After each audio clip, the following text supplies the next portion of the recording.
All right, let's talk about something incredibly frustrating. If you've ever had to deal with a school about a safety issue, you probably know this feeling. You report something serious, and what you get back feels like a total masterclass in delay, dismissal, and deflection.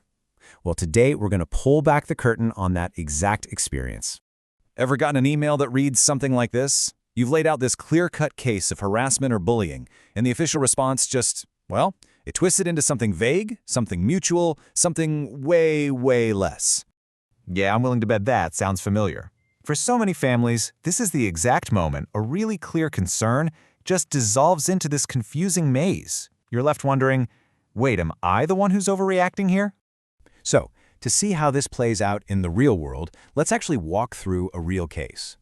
This is where parents' very serious, very detailed report about their daughter's safety was met with what you can only call the institutional runaround.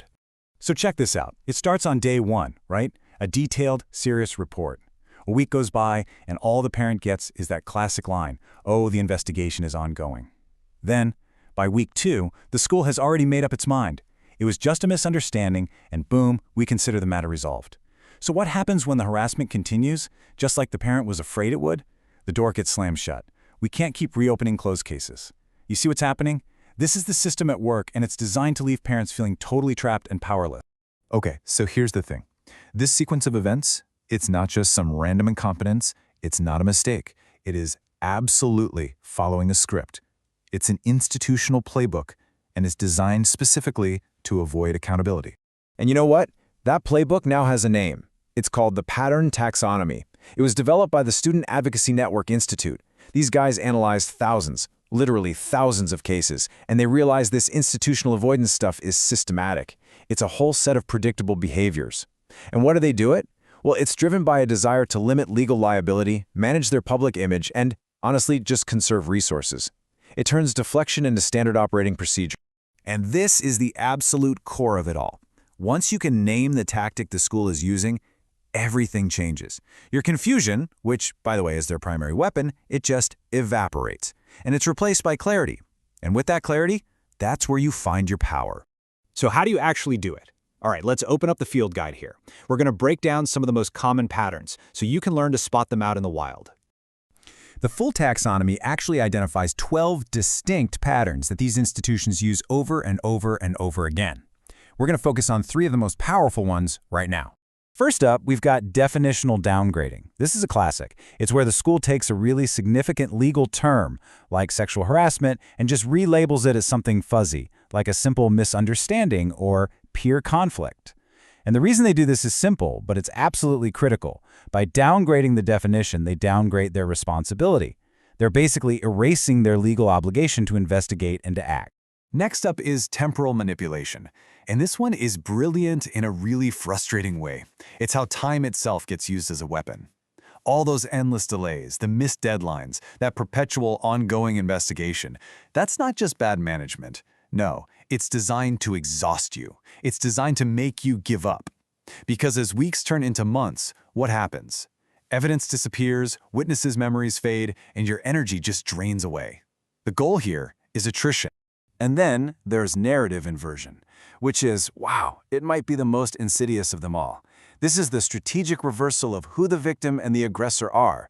All of a sudden, the student who was harmed is reframed as the problem. They get blamed for provoking it, or they're accused of being too sensitive, or even punished for trying to defend themselves. It's a tactic that is literally designed to make the victim question their own reality. Okay, so what happens when a parent actually knows these patterns? Let's jump back to our case study and see how the entire conversation flips once the parent is armed with this knowledge. Instead of feeling confused and powerless, the parent writes back and just calls them out. They use the school's own playbook right back at them. I mean, look at this language here. They explicitly name the patterns. Definitional downgrading for turning harassment into a misunderstanding, and they even name another one, witness exclusion, for just ignoring the people who actually saw what happened. And just like that, the power dynamic completely shifts. And with that shift in power come clear, non-negotiable demands. Reclassify this incident. Conduct a real investigation with all the witnesses.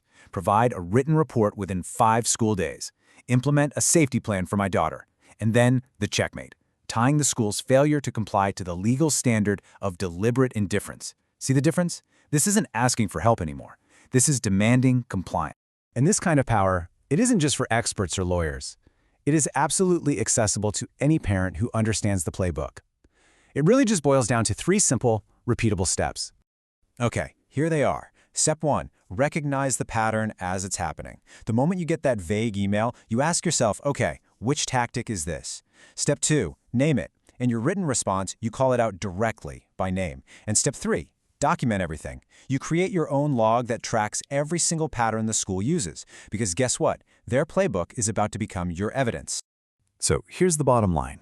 An institution's power in these situations relies almost entirely on your confusion and your feeling of isolation. By learning to recognize and name their tactics, you replace that confusion with clarity. And in this battle, clarity isn't just a tool, it's your weapon.